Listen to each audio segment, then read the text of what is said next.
ఆంధ్రప్రదేశ్ రాష్ట్రంలో ఉమ్మడి కృష్ణా జిల్లాలో ఆసక్తికరమైన పరిణామాలు చోటు చేసుకుంటా ఉన్నాయి. ఉమ్మడి కృష్ణా జిల్లా వాళ్ళు కోరుకునేది అమరావతి రాజధాని. జగన్మోహన్ రెడ్డి ఎన్నికల ముందు అమరావతి రాజధానిని అభివృద్ధి చేస్తానని చెప్పి ఆయన తరపున వచ్చిన ఎమ్మెల్యే అభ్యర్థులందరూ కూడా ప్రజలను మోసం చేసి అమరావతి రాజధాని అని చెప్పి గెలిచిన తరువాత రాజధాని లేని రాష్ట్రం చేసి మూడు ముక్కలాట ఆడుతూ అమరావతి రాజధానిని ఈ రోజున అధోగతి పాలు చేశారు కనుక ఉమ్మడి కృష్ణా జిల్లాలో ఉండే 16 నియోజకవర్గాలలో 2 లోక్సభ సీట్లలో ఒక్క దాంట్లో కూడా వైఎస్ఆర్సీపీ పార్టీ గెలిచే అవకాశమే లేదు. కులాలకు అతీతంగా, మతాలకు అతీతంగా, పార్టీలకు అతీతంగా మాకు అమరావతి రాజధాని కావాలి, అమరావతి రాజధానిని నిర్మించగలిగే పార్టీలు జనసేన, తెలుగుదేశం, బీజేపీ కనుక ఆ కూటమికి పట్టం కట్టాలని పట్టణవాసులు, పల్లెవాసులు, రైతులు, మహిళలు, యువత, నిరుద్యోగ యువత కులాలకు అతీతంగా అందరూ కూడా సంఘటితంగా ఒకే ఆలోచన విధానంతో ఉన్న పరిస్థితిని గమనించి మచిలీపట్నం వైఎస్ఆర్సీపీ సిట్టింగ్ ఎంపీ వల్లభనేని బాలశౌరి కాపు సామాజిక వర్గానికి చెందిన ఎంపీ. ఆయన పార్టీ మారి జనసేనలో చేరి జనసేన తరపున మచిలీపట్నం లోక్సభలో పోటీ చేసి తిరిగి లోక్సభలో ప్రవేశించాలని ఆయన ఆశిస్తున్నాడు. అదేవిధంగా అవమానాలకు గురై సీనియర్గా ఉన్న, కనీసం మొదటిసారి కాకపోతే రెండవసారైనా మంత్రివర్గంలో స్థానం దొరుకుతుందని యాదవ సామాజిక వర్గానికి చెందిన కొలుసు పార్థసారథి ఆయన కూడా పెనమలూరు నియోజకవర్గంలో వైఎస్ఆర్సీపీ పార్టీ తరపున గెలిచి నేడు ఆ పార్టీకి రాజీనామా చేసి తెలుగుదేశం పార్టీలో చేరబోతా ఉన్నాడు. ఇంకొక ఆసక్తికరమైన పరిణామం మైలవరం నియోజకవర్గంలో, ఇది విజయవాడ పార్లమెంట్ పరిధిలోకి వస్తుంది.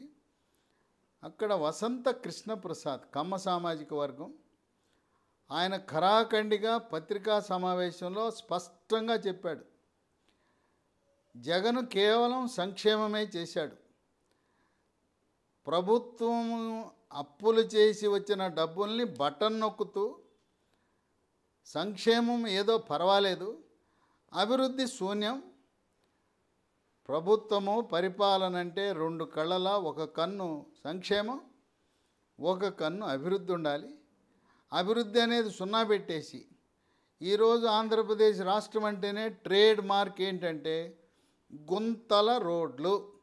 గ్రామీణ పట్టణం ఎక్కడికి పోయినా కూడా గుంతల రోడ్లు. ఆ విధంగా అభివృద్ధి శూన్యమని చెప్పి ఆయన ప్రకటించాడు. వసంత కృష్ణప్రసాద్కి పరిస్థితి అర్థమైంది, వైఎస్ఆర్సీపీ పార్టీ అధికారంలోకి రాదని, అలాగే గుంటూరు, కృష్ణా, పశ్చిమ గోదావరి, తూర్పుగోదావరి జిల్లాల్లో 4 జిల్లాల్లో ఉండే 67 నియోజకవర్గాల్లో 2 3 అది ప్రమాదవశాత్తు యాక్సిడెంటల్గా 2వ 3వ వైఎస్ఆర్సీపీ గెలుస్తుంది. సింహభాగం కృష్ణా, గుంటూరులో ఉండే 33 నియోజకవర్గాలు ఒక్క నియోజకవర్గం కూడా వైఎస్ఆర్సీపీ విజయం సాధించదని అర్థమై వసంత కృష్ణప్రసాద్ కూడా తెలుగుదేశం పార్టీ గూటికి చేరాడు. ఇప్పుడు మచిలీపట్నం పార్లమెంట్ పరిధిలో ఉన్న పెనమలూరు, అక్కడ కొలుసు పార్థసారథి, విజయవాడ పార్లమెంట్లో ఉండే వసంత కృష్ణప్రసాద్, వీళ్ళు ఎక్కడ పోటీ చేయబోతున్నారు? అక్కడ తెలుగుదేశం పార్టీ మాజీ ఎమ్మెల్యేలు ఉన్నారు. మైలవరంలో మాజీ మంత్రి నీటిపారుదల శాఖ మంత్రిగా చేసిన దేవినేని ఉమామహేశ్వరరావు ఉన్నాడు. ఇప్పుడు చంద్రబాబు నాయుడు ఆలోచన విధానం ఎలా ఉన్నది? ఇంకా తుది నిర్ణయానికి రాలేదు. కానీ పార్టీలో చంద్రబాబు నాయుడు ఆయన సీనియర్లతో చర్చించే విధానం ఏంటంటే, వసంత కృష్ణ ప్రసాద్కి మైలవరం సీటు మరి కేటాయిస్తే ఆయన అక్కడ గెలుస్తాడు. ఎందుకంటే మైలవరంలో ఉండే కాపు సామాజిక వర్గం, కమ్మ సామాజిక వర్గం, బీసీలు అందరూ కూడా తెలుగుదేశం పార్టీ చాలా బలంగా ఉంది. తర్వాత వసంత కృష్ణప్రసాద్ నీతివంతుడు, నిజాయితీపరుడు, ఆయనకి ఎటువంటి అవినీతి మరక మచ్చలు లేవు. తర్వాత ఆయన రాజకీయ కుటుంబానికి వారసుడు. ఆయన తండ్రి వసంత కృష్ణప్రసాద్ తండ్రి వసంత నాగేశ్వరరావు తెలుగుదేశం పార్టీలో హోంశాఖ మంత్రిగా పనిచేశాడు. ఇక మరి దేవినేని ఉమామహేశ్వరరావు ఏంటి, ఆయన పరిస్థితి ఏం చేయాలని ఆలోచన. దేవినేని ఉమామహేశ్వరరావుకి 3 రకాలుగా ఆలోచిస్తూ ఉంది పార్టీ. ఒకటి, ఉమ్మడి కృష్ణా జిల్లాలో భాగమై ప్రస్తుతం ఏలూరు జిల్లాకు వెళ్ళిన నూజివీడు నియోజకవర్గం. అక్కడనే ముద్రబోయిన వెంకటేశ్వరరావు వరుసగా 2 సార్లు ఓటమి చెందాడు. దేవినేని ఉమామహేశ్వరరావుని నూజివీడులో పోటీ చేస్తే నూజివీడులో ఈ పార్టీ అధ్యక్షుడిగా ఎనలేని సేవ చేసిన ఉమా, ఆయనకి అనుచరులు, ఆయనకి బలం, కాపు, కమ్మ, బీసీ సామాజిక వర్గం గట్టిగా ఉంది. అంతకుముందు రామకోటయ్య అని ఆయన వైశ్య సామాజిక వర్గానికి చెందిన చిన్నం రామకోటయ్య కూడా నూజివీడులో విజయం సాధించాడు. అందువల్ల దేవినేని ఉమామహేశ్వరరావు నూజివీడులో సీటు కేటాయిస్తే 100కి 100 విజయం సాధిస్తాడు. అక్కడుండే గ్రామ స్థాయి, మండల స్థాయి అందరితో కూడా పరిచయాలు ఉన్నాయి. అక్కడ తెలుగుదేశం పార్టీలో 2 గ్రూపులు వర్గాలున్నా దేవినేని ఉమామహేశ్వరరావు అంటే గ్రూపులు ఉండవు. ఇది మొదటి ఆప్షను. రెండవది, దేవినేని ఉమామహేశ్వరరావుని పెనమలూరు నియోజకవర్గంలో పోటీ చేయించి, పెనమలూరు అది చాలా గట్టి నియోజకవర్గం, కంచుకోట. అక్కడ ఉయ్యూరు, కంకిపాడు, పెనమలూరు 3 మండలాలు ఉన్నాయి. అక్కడే స్థానిక సంస్థల ప్రతినిధిగా, ఎమ్మెల్సీగా 2 సార్లు ప్రాతినిధ్యం వహించిన వైబి రాజేంద్ర ప్రసాద్ కూడా పెనమలూరు నియోజకవర్గానికి చెందినవాడు కావడం విశేషం. ఈ కంచుకోటలో దేవినేని ఉమామహేశ్వరరావు సునాయాసంగా అక్కడుండే జోగి రమేష్ని 50,000 ఓట్లతో ఓడిస్తాడు. ఎందుకంటే 2014లో జోగి రమేష్ మైలవరంలో పోటీ చేస్తే 28,000 ఓట్ల ఆధిక్యతతో జోగి రమేష్ని మైలవరంలో ఓడించాడు.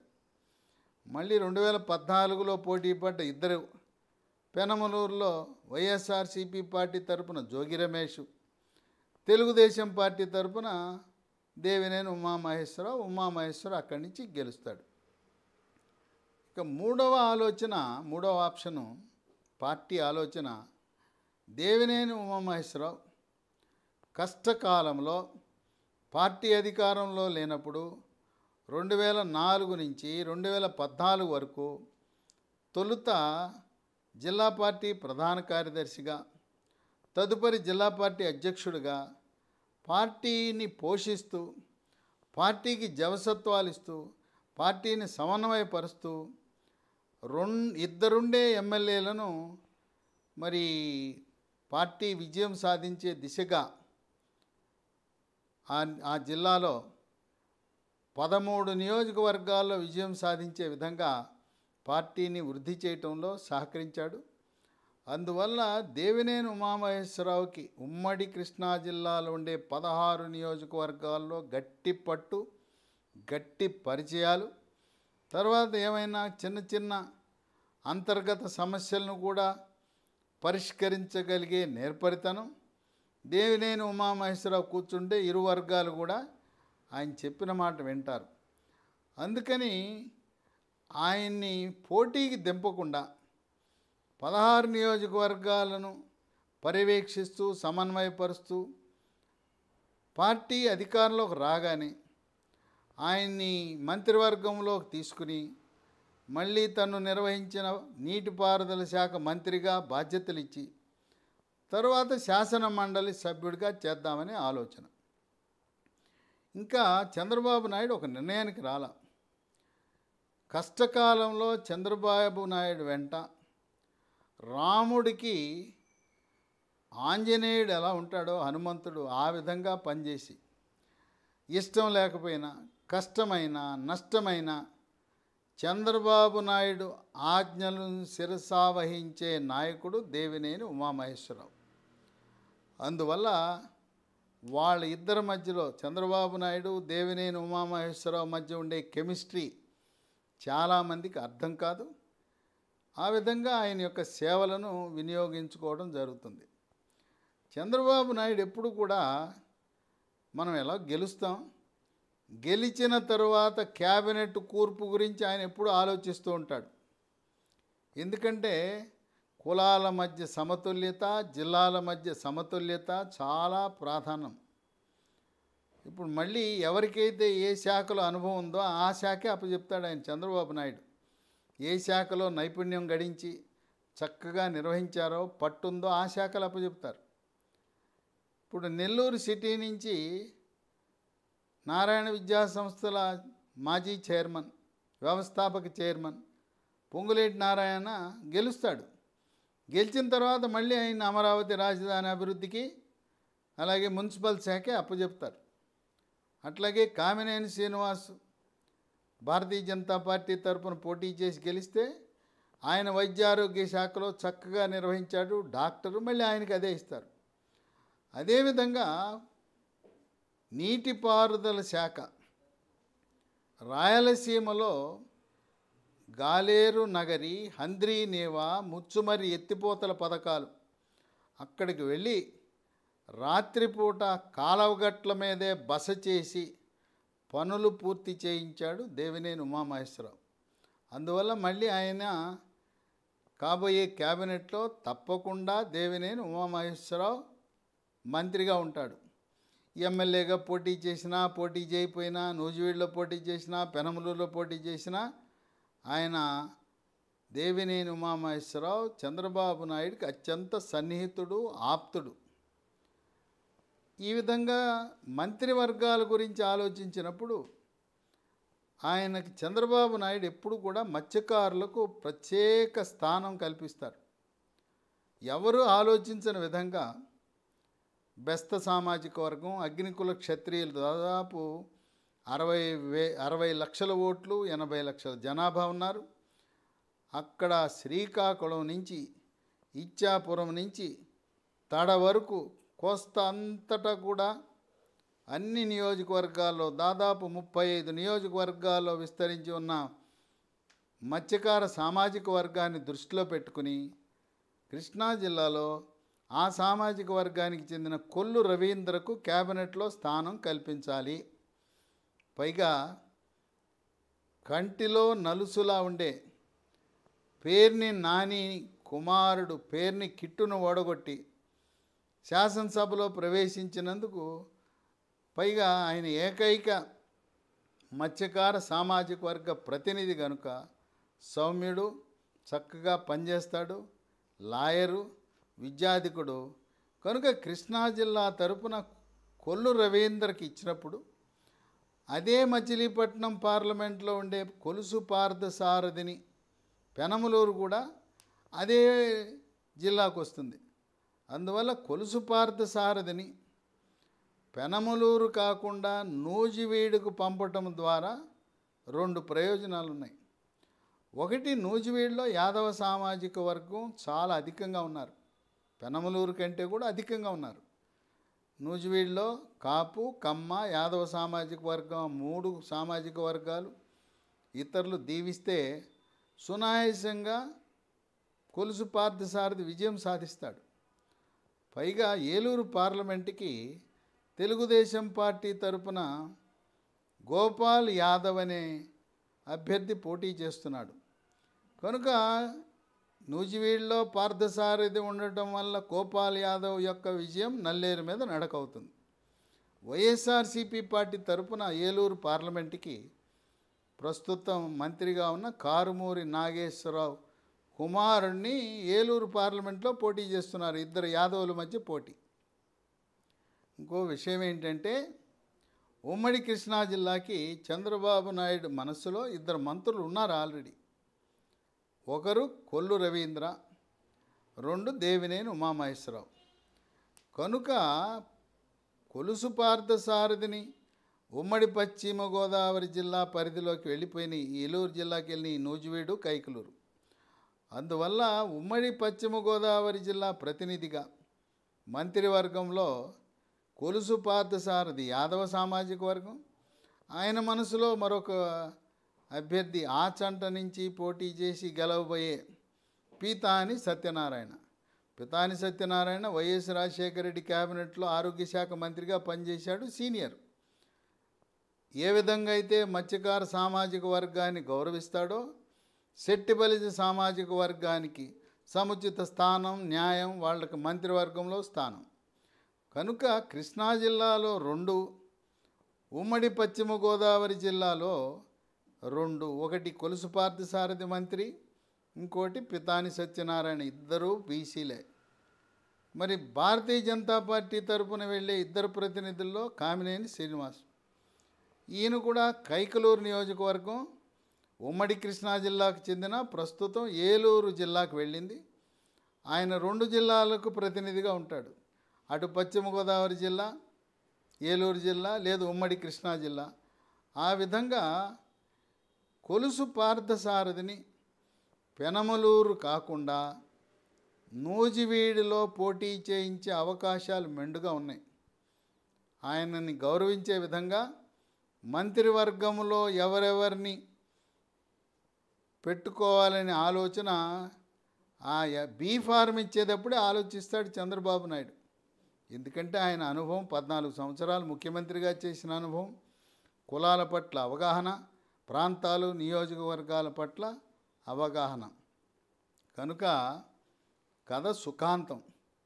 మరి అక్కడ పెనమలూరు నియోజకవర్గంలో 2014లో ఎమ్మెల్యేగా ఉండి ఆ నియోజకవర్గాన్ని అభివృద్ధి చేసిన బోడే ప్రసాద్ పరిస్థితి ఏంటి అంటే, బోడే ప్రసాద్కి ఎమ్మెల్సీ సీటు గ్యారంటీ. ఆయన ఖచ్చితంగా మొదటి ఎమ్మెల్సీ వస్తే అది స్థానిక సంస్థల ఎన్నికనా, ఎమ్మెల్యే ఎన్నికనా, గవర్నర్ కోటానా, ఏ విధంగా అయినా బోడే ప్రసాద్ శాసన మండలిలో ప్రవేశిస్తాడు. ఈయన శాసన మండలిలో ప్రవేశించిన, ఒకవేళ దేవినేని ఉమామహేశ్వరరావు శాసన మండలిలో ప్రవేశించిన, వాళ్ళేవి నిరాశపడవలసిన అవసరం లేదు. వాళ్ళ కోసం ఒక 2 కొత్త నియోజకవర్గాలు, మచిలీపట్నంలో 2 కొత్త నియోజకవర్గాలు, విజయవాడ పార్లమెంట్లో మరో 2 కొత్త నియోజకవర్గాలు 2007 సంవత్సరంలో ఆవిర్భవించబోతున్నాయి. ప్రస్తుత పేర్లతో ఉన్న నియోజకవర్గాలకు ఎన్నికలు ఇదే ఆఖరి ఎన్నిక. 2024 తర్వాత నియోజకవర్గాల పేర్లు మారతాయి, భౌగోళిక సరిహద్దులు మారతాయి, మండలాలు మారతాయి, మున్సిపాలిటీలో డివిజన్లు, అలాగే వార్డులు అన్నీ మారతాయి. 2027 నాటికి నియోజకవర్గాల పునర్విభజన జరిగి ఆంధ్రప్రదేశ్ రాష్ట్రంలో ప్రస్తుతం ఉన్న 175 అసెంబ్లీ స్థానాలు 225కు పెరగబోతున్నాయి. ప్రతి లోక్సభ పరిధిలో 2 నియోజకవర్గాలు కొత్తగా ఏర్పడుతున్నాయి. ఆ కొత్తగా ఏర్పడిన నియోజకవర్గం ఒకటి బోడే ప్రసాద్కు లభిస్తుంది. విజయవాడ పార్లమెంట్లో కొత్తగా ఏర్పడే మరో నియోజకవర్గం దేవినేని ఉమామహేశ్వరరావుకు రిజర్వ్ అవుతుంది.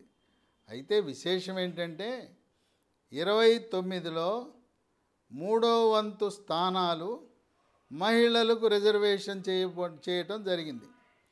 మహిళలకు రిజర్వేషన్ చేసినా అక్కడుండే రాజకీయ నాయకుడు, అక్కడుండే ఎమ్మెల్యే కుటుంబంలో వారికి ఇస్తారు.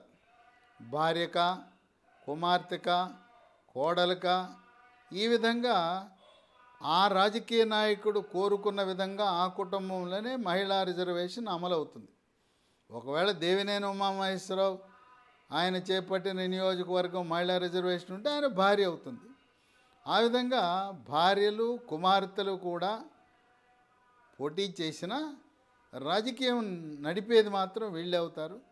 ఆ విధంగా ఉమ్మడి కృష్ణా జిల్లాలో చంద్రబాబు నాయుడు 16 నియోజకవర్గాలను 2 లోక్సభ సీట్లను కైవసం చేసుకుని రాజధానికి అత్యంత సమీపంలో ఉన్న ఒక పక్క కృష్ణా జిల్లా 16 నియోజకవర్గాలు, మరోపక్క గుంటూరు జిల్లా 17 నియోజకవర్గాలు, ఈ 33 నియోజకవర్గాల్లో ఒక్క సీటు కూడా వైఎస్ఆర్సీపీ గెలవకుండా ఇక్కడుండే లోక్సభ సీట్లు గుంటూరులో ఉండే 2, కృష్ణాలో ఉండే 2, ఈ 4 కూడా కైవసం చేసుకోవాలనే దృఢ సంకల్పంతో కష్టకాలంలో పార్టీ కోసం కృషి చేసిన వారిని వదిలిపెట్టకుండా పార్టీ అధికారంలోకి రాగానే 50 ఎమ్మెల్సీ సీట్లు ఉన్నాయి. 50లో 45 సీట్లు తెలుగుదేశం, జనసేన, బీజేపీ పంచుకోబోతున్నాయి. అధికారం వచ్చిన తర్వాత పవర్ స్టార్ పవన్ కళ్యాణ్ చాలా స్పష్టం ఇచ్చాడు. మా నాయకులకు మాకు 3వ వంతు 33% కార్పొరేషన్లో డైరెక్టర్లు, చైర్మన్లు, సర్పంచులు, ఎంపీటీసీలు, జడ్పీటీసీలు అన్ని నామినేటెడ్ పదవులు, పోటీలో ఉండే పదవులు కూడా స్థానిక సంస్థల్లో కూడా 3వ వంతు మాకు కేటాయించమని అడిగితే చంద్రబాబు నాయుడు ఒప్పుకున్నాడు. అలాగే రేపు బీజేపీ రంగంలో దిగి మరి మీరు 3వ వంతు జనసేనకి ఇస్తున్నారు, మాకు 10% ఇవ్వండి అంటే 10% సీట్లు అన్ని గ్రామం నుంచి పట్టణం వరకు అన్నిట్లో, చివరికి పంచాయతీలు, ఎంపీటీసీలు, జడ్పీటీసీలు, కౌన్సిలర్లు, కార్పొరేటర్లు, మేయర్లు, మున్సిపల్ చైర్మన్లు, జిల్లా పరిషత్ చైర్మన్లు, కార్పొరేషన్లో వేసే డైరెక్టర్లతో సహా అధికారంలో 3 పార్టీలు భాగస్వామ్యం అయ్యే విధంగా జనసేన అధినేత చంద్రబాబు నాయుడు చర్చించుకోవటం అనేది విశేషం. ఈ రోజున వల్లభనేని బాలశౌరి కాపు సామాజిక వర్గానికి చెందిన వ్యక్తి, కొలుసు పార్థసారథి యాదవ సామాజిక వర్గానికి చెందిన సీనియర్ నాయకుడు, మాజీ మంత్రి పెనమలూరు నుంచి, కమ్మ సామాజిక వర్గానికి చెందిన వసంత కృష్ణప్రసాద్ ఈ జిల్లాలో నిష్క్రమించటం, తర్వాత ఈ మత్స్యకార సామాజిక వర్గానికి చెందిన ప్రతినిధి వైఎస్ఆర్సీపీ పార్టీకి లేడు. కొల్లు రవీంద్ర తెలుగుదేశం పార్టీకి చాలా కలిసొచ్చే అంశం. యాదవులు ఉమ్మడి కృష్ణా జిల్లాలో 4 లక్షల ఓట్లున్నారు. అంత బలమైన నాయకుడు కృష్ణా జిల్లాలో వైఎస్ఆర్సీపీ పార్టీకి లేరు. కాపు సామాజిక వర్గం 2024 ఎన్నికల్లో ఏ విధంగా 2014లో తెలుగుదేశం పార్టీకి మద్దతు ఇచ్చారో అదేవిధంగా మద్దతు ఇవ్వటం ద్వారా మళ్ళీ తెలుగుదేశం, జనసేన, బీజేపీ అధికారంలోకి రావాలని కాపు, బలిజ, తెలగ, ఒంటరి, తూర్పు కాపు, మున్నూరు కాపు వీళ్ళ సామాజిక వర్గాలన్నీ కూడా పవర్ స్టార్ పవన్ కళ్యాణ్ ఆయన అధికారంలోకి రావాలని, ఆ పార్టీ గణనీయంగా సీట్లు సాధించాలనే సంకల్పంతో కాపు సామాజిక వర్గం ఏ రాజకీయ పార్టీకి మద్దతు ఇస్తే ఆ రాజకీయ పార్టీనే విజయం సాధిస్తుంది. 2019లో కాపు సామాజిక వర్గం జగన్మోహన్ రెడ్డిని ఆశీర్వదించారు, అతను ముఖ్యమంత్రి అయ్యాడు. ఇప్పుడు పవర్ స్టార్ పవన్ కళ్యాణ్ని, చంద్రబాబు నాయుడిని కాపు సామాజిక వర్గం, రాయలసీమలో ఉండే బలిజ సామాజిక వర్గం ఆశీర్వదించడం ద్వారా తెలుగుదేశం, జనసేన అధికారంలోకి రావడం తథ్యమని విశ్లేషకులు భావిస్తున్నారు.